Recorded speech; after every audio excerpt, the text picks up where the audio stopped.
Hey, Stage Warriors. This is Don McGrath, co-founder of Speakers Pathway Coalition. And if you've been watching any of the things that I've published lately on this page, you might know that I have been coaching a number of people giving TEDx talks in Cocoa Beach, and I've been having a blast working with them. They're a great group, and it's been a lot of fun. And I've been trying out as much value as I possibly can. I'm honored to work with all of them. And to help me be a better coach for them for a TED Talk, what I've been doing is studying some of the best TED Talks.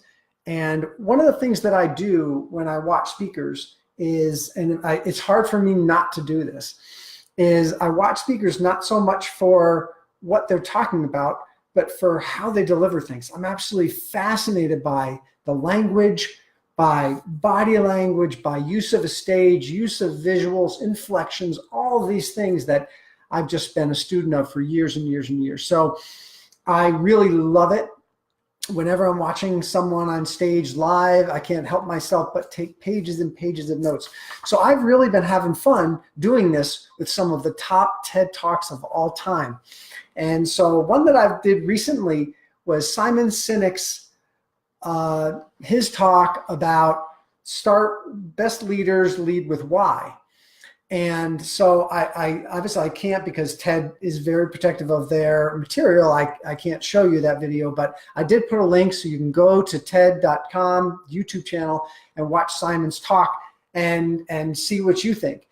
But these are some things that I thought as I watched Simon's talk, and I hope you find this interesting. Obviously, this is just my opinion. I just thought this might give you some insights as to the way a speaker coach might approach looking at the way that speakers speak.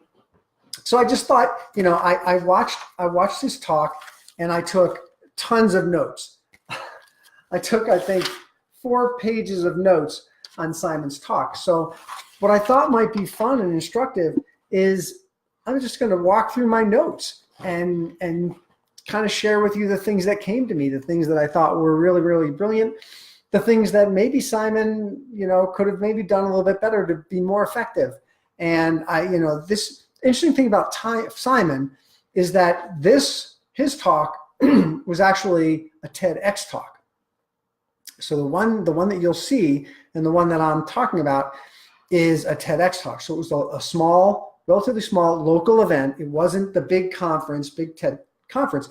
So interestingly enough, he's got over 40, actually today it's 43 million views, and it's the second most popular TED Talk of all time. So you TEDxers, don't lose faith. You can still get tremendous exposure if your talk is like Simon's, which is just absolutely amazing. So I'm just going to share with you my notes, and I'll be interested to hear what you think of this.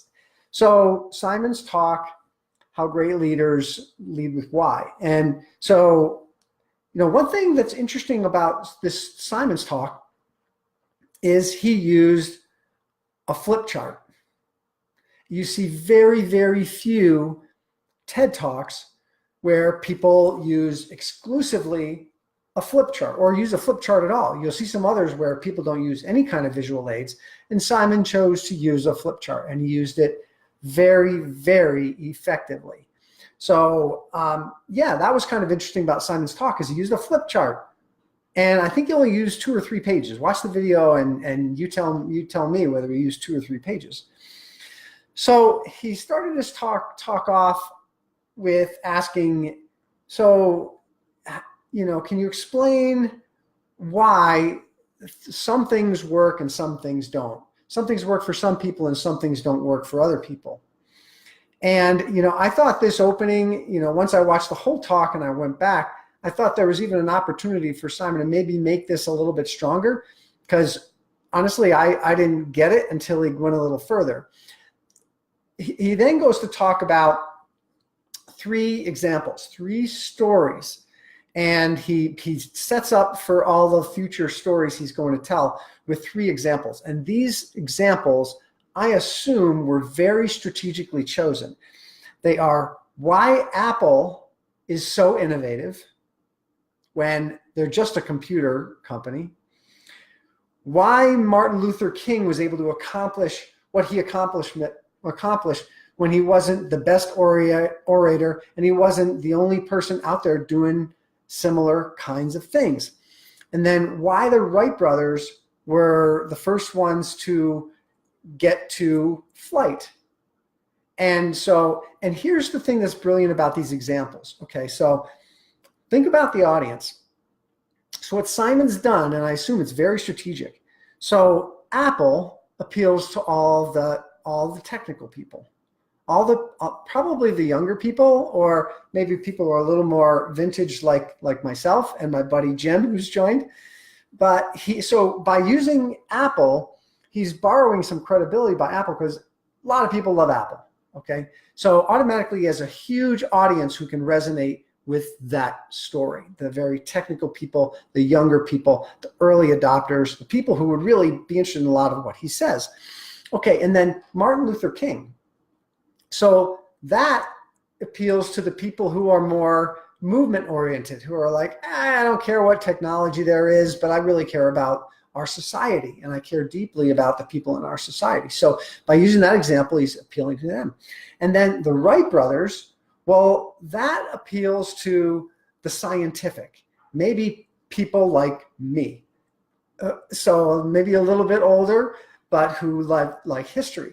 So he has managed to take the cross-section of stories which really include a lot of people. So that I thought was tremendously brilliant. And he said that these people are not the only ones doing that, and so there's something else at play. So he then goes on to say, well, I made a discovery, and that led me to change the way that I think. So he's stepping into a position of authority. I made a discovery, and it was there for me to discover. All I had to do was see it and codify it. So he is claiming that, which I thought was brilliant, really establishing that expertise. Because of all the things that Simon does extremely well in this talk, is he comes off as the authority. And that, I believe, is the secret sauce as to why his talk is so amazing. He then goes on to draw a very simple diagram on the flip chart it says what, how, and why, and with why at the middle. And he goes on to explain that people buy into you and your products because of why you do it, not what you do. And so he uses that throughout. And if you watch the talk, he probably says this 7 times. People buy why you do it, not what you do. And he will say that over and over. And that's a mantra that comes through. And that's a very strong way to kind of pound that into the heads of the people watching. So absolutely fantastic. So I just thought that piece was just amazing what he did. Then he goes on to tell more of the story of Apple computers. And he goes on to say that, if Apple marketed like everybody else did, they would do this in a certain way. They would say, hey, we're an Apple computer, we make a great computer, it runs such and such fast, and it does this and has these features, and would you like to buy one? And instead, they say, we see the world differently. We challenge the status quo at every turn. We think differently, and we make products that are beautiful, fun to use, and user-friendly. Would you like to buy one of our computers? And that is the difference. He says, that is the difference. So he goes on to tell the story. Then he goes on to share some stories about some other companies that started with the what and how it didn't work so well for them. Again, people don't buy what you do. They buy why you do it over and over and over again. Then he goes on to talk about how the biology of the human brain actually overlays with this. And so he does a brilliant job of weaving in the psychology and science that we're fascinated by these days. He goes on to talk about the brain and kind of why this works and how appealing to emotion really is the difference. And that's why the why works really, really well.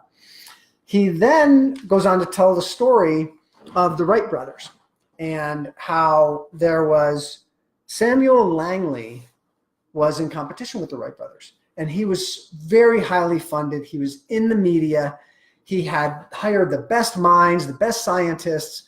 But the Wright brothers, they didn't have a dime. They funded their efforts through working at their bike shop. And he goes on to say that, Langley was in it for the money and Wright brothers weren't. They believed if they could establish flight, that they would change the world. And guess what? They did, actually. And so they got people behind them, and people would work with blood, sweat, and tears and behind the Wright brothers. And so that is another story, and a really, really great story.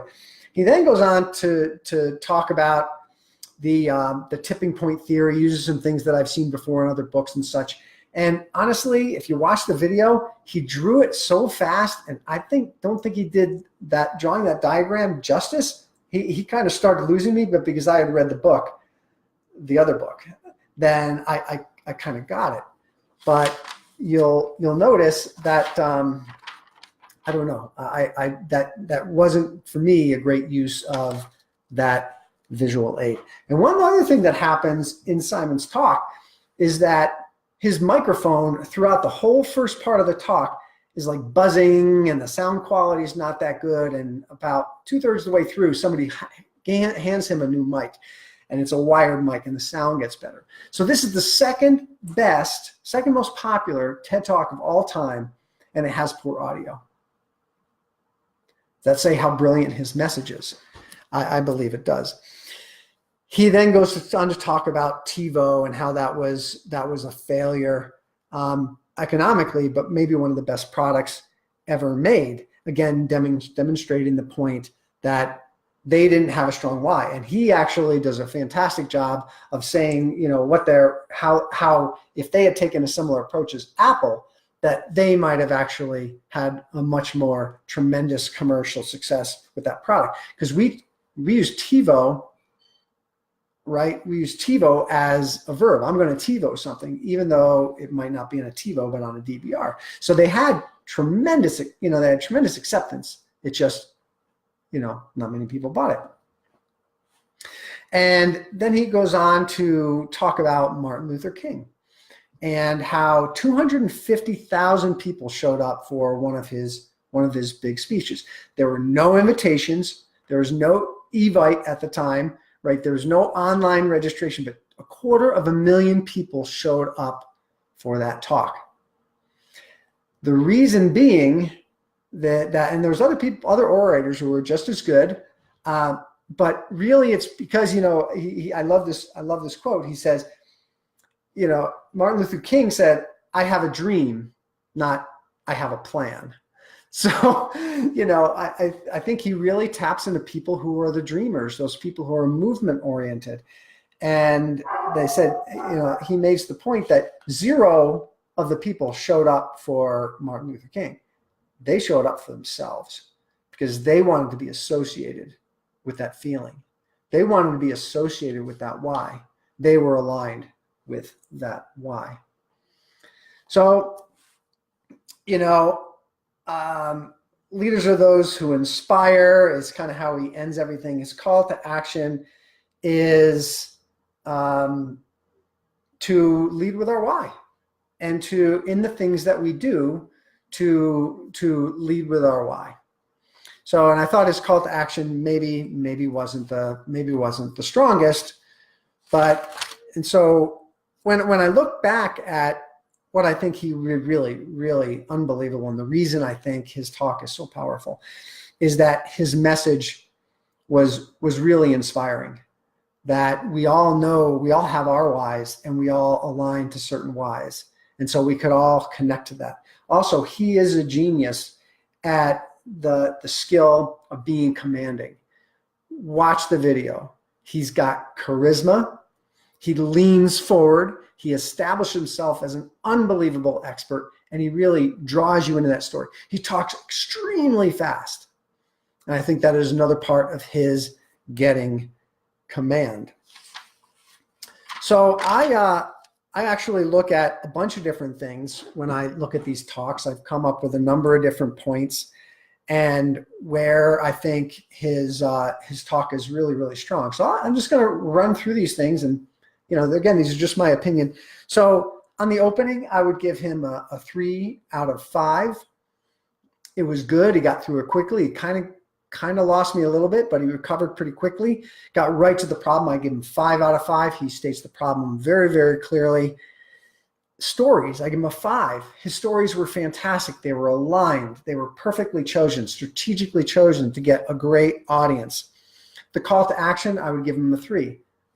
I didn't necessarily feel like I want to get out of my chair and do something right away. Humor, I give him a 2. He had a couple of chuckles in there, but he didn't really put a lot of effort into generating human engagement. I didn't see him use a lot of techniques to engage the audience. He really just commanded and told the audience. So in terms of engagement, I gave him a 2 out of 5. Challenging beliefs, I gave him a 5 out of 5. He challenged our beliefs. All the best leaders do exactly opposite of everybody else. Okay, so he did a great job of challenging our beliefs. Personal story, I'd give him 2 out of 5. Really didn't bring us to know and like him very much. He commanded us with his charisma. His body language, I would give him a 3 out of 5. It wasn't distracting, but it really he didn't do anything that really made me feel like it added a whole lot. His voice tone was very good. He's very commanding. He used inflection. He used pacing and pause and all those great things. On visual aids, I would give him a 3. He used a flip chart effectively. It wasn't distracting, helped him get his point across. And so there you have it. There's my, you got to hear a little bit about my process and how I think about speakers when I watch them. I would encourage you to watch this video. It's really, really good, and you'll learn some things, and you'll get to see firsthand how somebody who uses flip charts and has poor sound quality, how they get to be the second most popular TED Talk of all time. All right, well, I hope you found this interesting. I hope you found this enjoyable. I just groove out on this stuff all day and all night. So if you liked this, if you'd like to see more of this, leave me a comment saying, yes, Don, this was really, really cool. I want more. If not, well, don't. And I probably won't do it anymore. I'm going to continue to do this for my own learning, but I thought I would just share what goes through my mind when I look at speakers and share it with you. All right. Well, this is Don. Peace out.